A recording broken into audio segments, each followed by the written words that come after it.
সাহেবা মানে প্রিয়তমা স্ত্রী, যার সাথে এত ভালোবাসা এত খুনষ্টি, তারে দেখে আমি পালাবো। ওয়া বানি, আমার সন্তান, যেই সন্তানের জন্য আমি আমার জীবনও দিতে রাজি, ঠিক কিনা? সন্তানকে দেখে আমি দৌড়। আব্বু বলে ডাক দিল, আমি চিনবো না। আমার মেয়েটা আমারে ডাকলে নাকি আমি চিনবো না,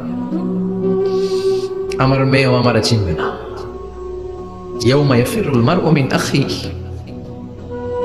ওয়া উম্মিহি ওয়া আবিহি ওয়া সাহিবাতিহি ওয়া বানিহি লিকুল্লি ইমরিইম মিনহুম ইয়াউমাইযিন শাআনুন ইউগনিহি। বিশ্বনবী বললেন, আয়েশা, সেদিনটা আজকের দিনের মতো নয়, ভয়ঙ্কর একটা দিন হবে। বাবা ছেলেরে চিনবে না, ছেলে বাবার চিনবে না, মা তার মেয়েরে চিনবে না, মেয়ে তার মারে চিনবে না। মা আর মেয়ের ভালোবাসার চেয়ে বড় ভালোবাসা হতে পারে? বাবা ছেলের ভালোবাসার চেয়ে বড় ভালোবাসা স্বামী